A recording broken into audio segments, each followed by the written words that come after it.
Ryan Cristiàn with the Last American Vagabond is back. He will take over my show in the event that my internet goes out on me. Ryan, just a shout out to the Last American Vagabond before we go any farther, where you do all kinds of news analysis, and it's a great way to get up to speed on what's happening. But interestingly, Ryan, you told me that you are combing through the internet constantly looking for stuff for your show, and you somehow missed this. Updated controversial vent and burn in East Palestine derailment may not have been needed.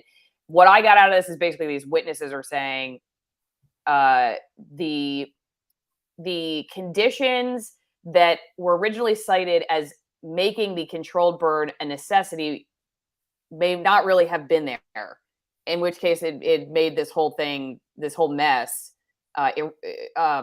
unnecessary. That's what I got out of it. But we have two things to talk about. Could you explain the issue itself, and then just tell a little bit about why you feel like it didn't necessarily cross your screen when it happened? Because this is a month old.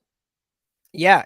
Well, just on that first point, I was really blown away by this. That you miss things even when you're looking, especially with the way things are today. I think we see that there's a really kind of uncomfortable control. Whether we know you search for Google for things these days, you get what they want you to see, and that's their stated discussion. By the way, it's not some kind of conspiracy theory that you can search for vaccine something and you're going to get all this COVID-19 information. It's like, well, I didn't even ask for that, so it's really hard to find things like that today anyway. But I was surprised to find out that after a month, and I've been really talking about what's going on in East Palestine, the main point being how absurd and how incredible it is that you can have 5 or 6 different independent groups, including the Texas A&M investigative team that went there and found exactly the opposite of what the EPA is saying. The last study I saw was at the highest level, and this is not hyperbole, 14,000 times percentage higher than the control group in testing for dioxins in the air filters of these homes.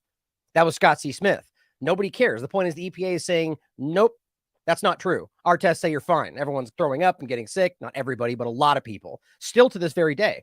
So it's just mind-blowing that this is such an obvious story and all they just say is you're wrong and all the evidence points otherwise. So my point is I've been really trying to find more information about why and how and just keeping up on this because it makes me mad that so few people seem to be talking about this. So I end up finding this from an article covering the most recent train derailment, which also involved Norfolk Southern in Pennsylvania, which apparently only spilled, they claim, a bunch of silicon pellets, but there was a lot of other dangerous things in the train. So as we're seeing in East Palestine, people are going, is that true? Is there a bigger problem? Are we being lied to? These are obviously valid questions because we're still being lied to over here. So in the process, I'm at the end of this article about it, and I see this little added note, because in East Palestine, they ruled this wasn't justified. And I kind of fell out of my chair. I'm like, well, that can't be true. I've been looking for this. And so I go and I find it. And I find the actual hearing discussion and the notes and the back and forth and articles like yours. Now, to the point, what it really is, as far as I can tell, the story around it is that in the very beginning, the argument was that the risk of them exploding was too dangerous and that they weighed it and said, well, because we know that it's likely going to explode, we can't just wait and the shrapnel may fly and that might hurt people. So they argued, which even right there, this is not true, that it makes more sense, it's safer to dump the liquid on the ground, set it on fire with no control, no barrier between the ground. None of that makes any sense. Ask any expert, they'll tell you that's absurd. Even with the window they said they had, there was enough time to lay down something. Now, the point is, what's coming out now is, and also I should add that both Alan, the CEO of Norfolk Southern, and the EPA, we can prove to their own statements and Biden statements and actual records that they were on the ground within hours, within days, and in other people's cases, there's multiple agencies, so they were involved. So no matter what happens, the EPA being the leading federal agency, they're responsible for choices that were made from there forward. That's just how this works, right? So the reality has been based on these hearings, and the expert being, I believe the group is called OxyVinyl. It's the company that actually is the leading expert on this topic in regard to vinyl chloride and this chemical that we're talking about. They basically stood up and said that Alan Shaw is misrepresenting the situation. That ultimately, before all of this, that he reached out to them and they said, because it's not just vinyl chloride, apparently it's a treated version of vinyl chloride that is made in a way that it's less likely to be volatile in the way that they're describing it. Then they even say that based on the fact that the data shows that the tanks weren't even ready to, they were working properly. that they were venting the way they were supposed to, and that apparently there was only a different car that was not even vinyl chloride that there was a risk of exploding. That's not the story we're being told. And the idea being that because that one might explode over here or might be potentially at risk, that we have to vent and dump all the vinyl chloride specifically and light it on fire. The point is the company's saying that that wasn't even likely. They told them point blank, that's most likely not going to happen.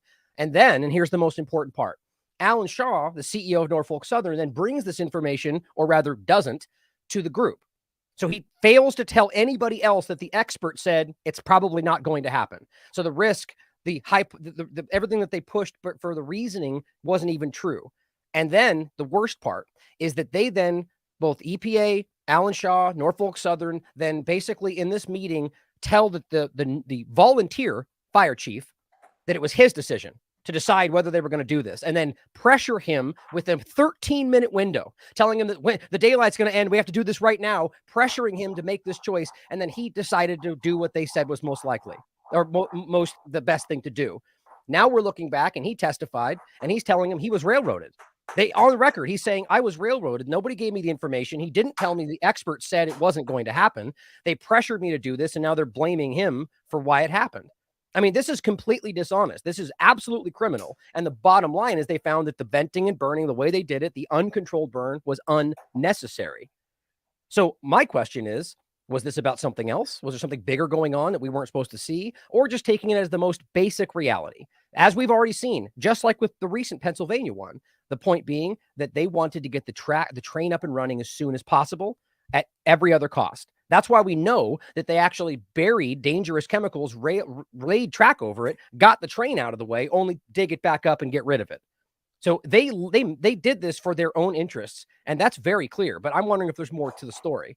Now, there's more we could get into, but I think that basically hits all of the points here. But the real idea is that the experts are saying that it wasn't going to explode the way they said it did. It was acting the right way, that the chemicals were probably not going to explode anyway because they were treated, and then they failed to tell anybody that. I mean, no one's being held accountable for this.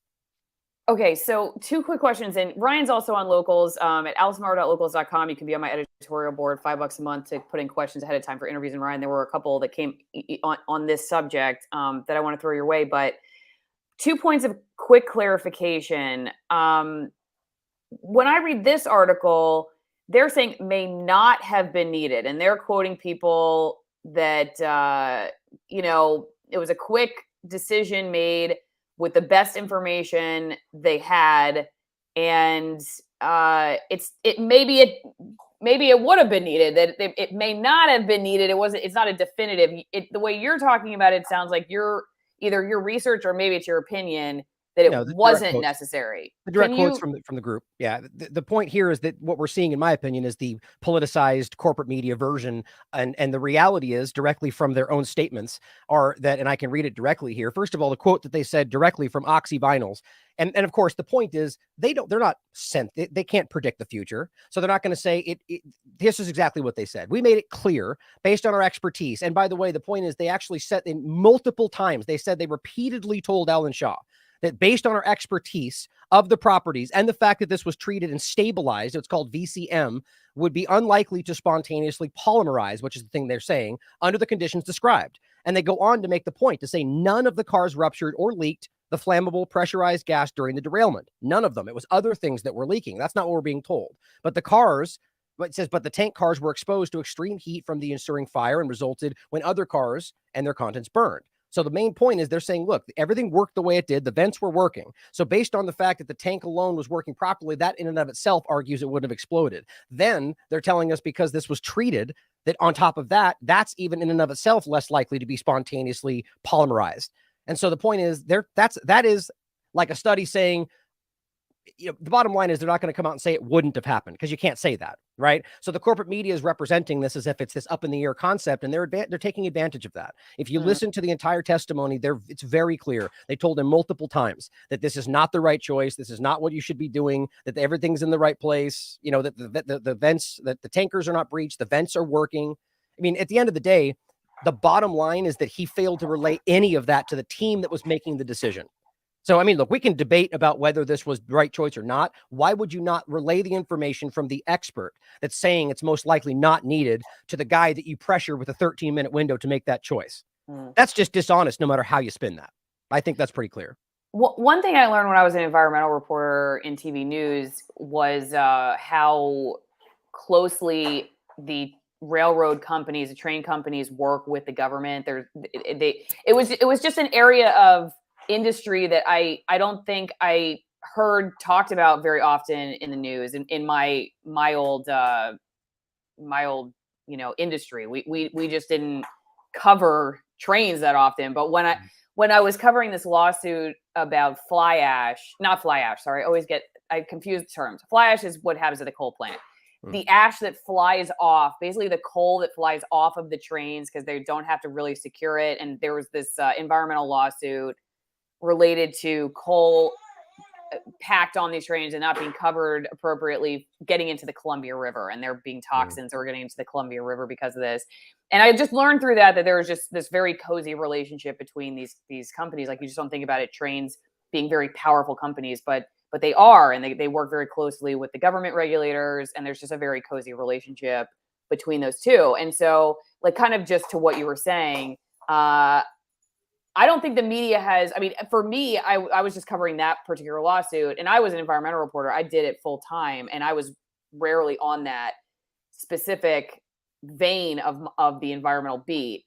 The average reporter probably doesn't do anything on this. So I think there's a lot of illiteracy when it comes to understanding these issues anyway. And I just find that if they want to give the benefit of the doubt to somebody, they will. You know what I mean? Like, that we all kind of do that, I guess. If we like somebody, but you see that on a corporate news scale in stories like this, where it's like, like you were just saying, well, if we want to give them the benefit of the doubt, then it may not have been. But if we don't like them and we don't want to give them the benefit of the doubt, then we'll totally crucify them as like, it wasn't necessary. So it just depends on, I guess, who you're willing to give a longer leash to. Real fast, everybody, don't forget, if you want to be an extremist, but you don't want to go to federal prison, go get some extremist altitude wine. 9,000 feet in the middle, 6,000 feet on either side. These are my favorite wines, and they're a great way for you to support my work. AllisonWinePromo.com, 50% off the wine, 50% off shipping. Kids are going back to school at some point, so you'll have plenty more time during the day to drink. I don't know, maybe your boss won't like that. Maybe you have a job like me and you can be drunk all day. Actually, you can't be drunk all day for me because you're a mom. But anyway, don't take my kids, CPS. They probably already. You know what's funny, Ryan? You'll actually really love this. So I was talking to somebody, a friend of mine from growing up. We were visiting the other day because now I'm back in Florida, so I can visit with some of my old friends. And I was talking to her about how, like, most kids have, I don't know, maybe they're in daycare or whatever, but my kids are home. I'm with my kids at home, and I can do this podcast, and they listen to all these people talking about these crazy subjects, all the time. It's just like part of their normal childhood. And so I was joking. I was like, yeah, I mean, my kids listen to conspiracy theorists all day, and like, that's the normal way of doing things. And then, like, an hour later, my daughter, she like headlocked her brother, who's 10 months old and can do nothing to her. But she said to me, he's after me, and I he's trying to get me. And I turned to my friend and I said, she thinks everybody is trying to get her. And she's like, well, you do. She listens to conspiracy theorists all day. What do you expect her to think? So it's just funny. I mean, I'd say that is a very nice, I consider myself a conspiracy theorist. It's just hilarious to me. It's just funny. Because she was like, she's like, well, she thinks everybody's out to get her. That's what, you do too. I'm like, yeah, it's kind of true. But it kind of probably is true that everybody's out to get us anyway. That is the truth. Well, I mean, it's basic reality that you're, that you represent all sorts of different things that people in power want.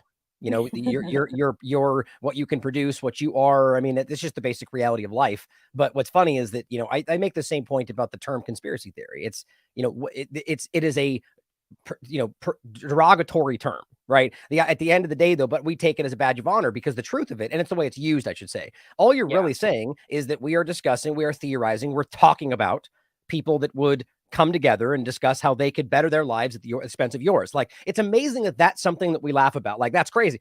Well, that's literally what governments do. That's literally what people do this. And yet we act like here's the interesting thing. It's only ridiculous when it's people in power who are caught doing bad things. Funny how that works out, isn't it? Yeah, that's true. Yeah.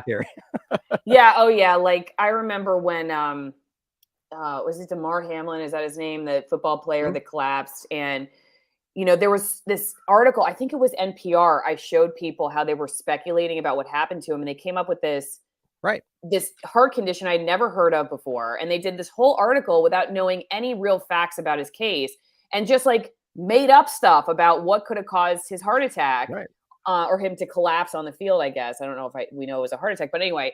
So yeah, when they want to speculate, they totally will speculate. But then when somebody else speculates, you're a conspiracy theorist. I mean, it's just, right. Or even doesn't just speculate, but says something that's actually true, but isn't within the safety window of ideology or information, then like you're speculating. But they can do it all day long. They can make all kinds of wild assertions that don't have any grounding in reality, and that's just having an opinion, but if you do it outside of it, you're a crazy person. Okay, let me just tell everybody about coffee real because fast, they're more intelligent than us, Allison. Yeah, that's the point. They're better, more moral. Like that's literally how they perceive the world, is that they're allowed to do that because they're the experts, and that's just just ridiculous. Yeah, they're the safeguarders of public health, and as Mika wellness. says on Morning Joe, we're the ones that's supposed to tell you how to think. She actually said that. Right. She did. Yeah. Yeah. I know. It's pretty funny. Yeah. Oh gosh. Yeah. There's some funny slip ups that come from that show. Okay. TwinEngineCoffee.com/Allison, USDA certified organic roast, light roast, dark roast, Katura tea. If you like tea, it tastes like black tea. It's the fruit around the coffee bean. These are also all high altitude as well. And both great companies that support my work. Don't tell me what to say. Don't tell me who I can talk to. Don't do anything other than just help me stay in business. So go show them some love, get yourself some coffee and wine, and let's get back to Ryan. Okay, so Ryan, I just want to throw a question or two at you about this specific topic over at Locals.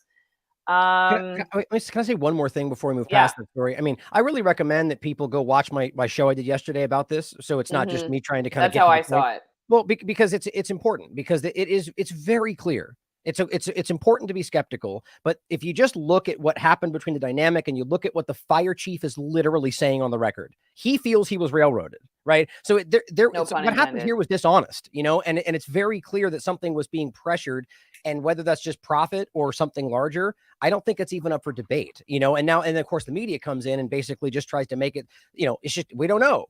But that's not what they're saying, though. Yes, we don't know for sure, but they're saying very clearly this information shows that this was likely not going to, and then he didn't even tell anybody. Well, I mean, it's gross the way the media tries to reframe these things. Yeah, it just made me think of like climate change, how certain they are about like all the things that are going to happen to us within the next 5 to 10 years, related to climate change, and never report about it as if it's like speculation. But then but then when there actually is reason to be like, this is not the. They'll be like, oh, we just don't know. It's like, well, as you're saying, there is a lot to confirm, but they just don't know in this case. But where they want to confirm and where it fits with their narrative, then it is confirmed. I mean, I know it's like, hey, listen, it's something that all people do. The problem is when you're in an industry where you're telling people you're an authority and you're telling people the truth, like that, then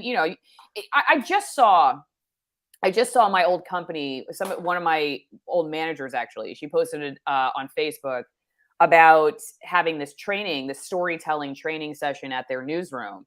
And, I used to be one of those trainers. I was sent around the country, here's how to hold your camera. Here's how to get a good shot. Here's how to get good audio, how to just be like a more interesting journalist. But we never went to workshops where people taught us about how to be a better journalist, like here's how to look like a better journalist. Exactly. But see, that's not how we were thinking. We were just thinking like this. We were thinking we were already good at journalism. We just needed to get better at presenting it. But actually, we sucked at journalism, and me included. Some people did it well. Okay, it wasn't. I'm not saying like everybody was terrible, but like I was definitely one of those people who had a lot to learn and needed way more, I think, encouragement and leadership focused on critical thinking, not how to hold my camera and position it in light the right way, or how to do my own graphics or something like that. I needed better skills at like critical thinking. Here's a good example really quickly on the point we're making is that, so hypothetically, you got Oxyvinyl, the expert, right, saying that it's most likely not what was needed. And like you're saying, that becomes, well, we don't know for sure. But of course, let's invert this and pretend like that's Pfizer saying that these things are most likely not going to kill anybody, and then the coverage being they're absolutely safe and effective, which is ultimately the same thing that's happening. So to your point, the uncertainty is the expert says it and they already agree becomes, clearly this is the right thing. In this case, they're siding with the corporations. Big surprise. Oh, well, okay, Ryan, I'm here. No, I'm here. I just muted myself because my kids are staging a mutiny right now. Okay, let me throw a couple questions. Yeah, let's do some questions so that I can deal with them. All righty. I think these are all in line, so I'm just going to throw them all at you at once. Mm-hmm. How do the East Palestine and South Pennsylvania derailments compare? How would Ryan compare the East Palestine community rape with the Flint, Michigan community rape by the greed-driven corporatocracy? And how did the railroad profit from unnecessarily blowing up the tank cars, which poison the environment and the community? Okay, yeah, leave right there in case. So yeah, so this the first one. How did it comparatively? I mean, that's hard to say because according to EPA, East Palestine's fine. It's not true. I mean, every single independent expert that's there is going, this is crazy. There's high levels. Even The Guardian wrote an article saying super high levels compared to, and they just lie about it. I mean, it's just so incredible to me how this keeps happening. But my point there is that they're lying about the reality on the ground, but because of independent experts, proven that there's a problem. So in Pennsylvania, we're being told everything's fine. You know what I mean? But that's the best we have right now. As far as I can tell, based on my efforts, the surrounding areas, I've done some research. It doesn't appear to be a problem. I don't see any indication there's a problem. So I would compare them as one being a pot. For instance, there was, I think it was tetrachlorine ethanol.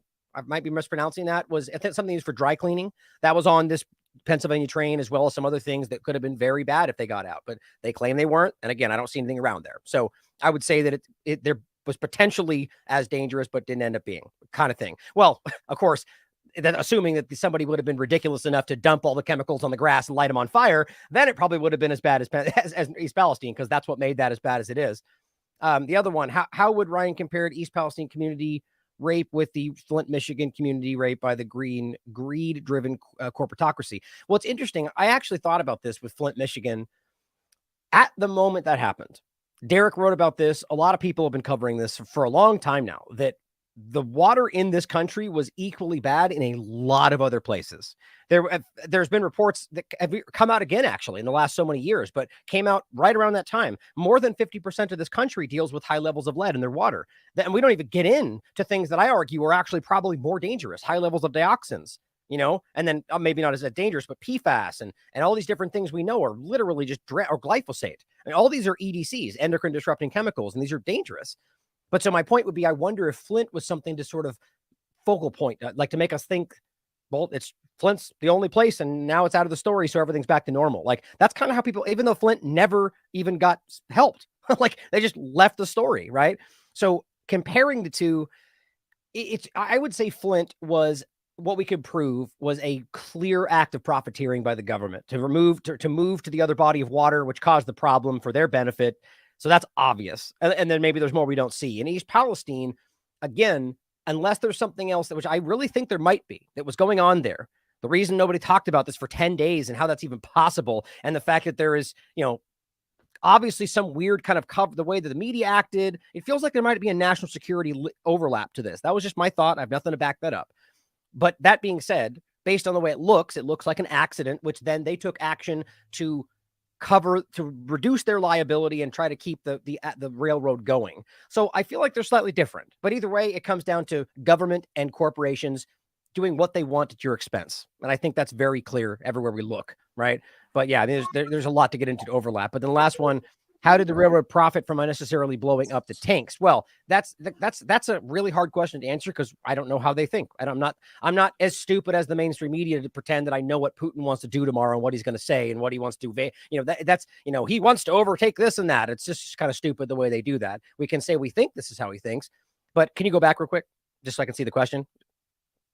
Oh, I think she might have taken off. Okay, the question. I'm here. Hang on. Sorry, I blanked on. I just want to get the right context. Let me go back to it right here. It was the how do they profit? Right. Yeah. Okay. Mm-hmm. So the idea would be that the obvious way, let's just take this as the surface level, that you could say that they simply just wanted to get the railroad up and running as fast as possible, right? And that seems to make a lot of sense, because now in Pennsylvania, you even got the first responders and the police saying that their number one priority is getting the train running again. I mean, and I just thought that was crazy. So this is the recent Pennsylvania one. What about the people that are still worrying there's a problem? What about other areas? What about crime that might have happened while everybody was in this weird zone? Like, the police are more worried about getting this corporate railroad running. Like, that's a very weird statement. And I think the same thing was happening in East Palestine, that every asset was being marshaled to make sure this could get going fast.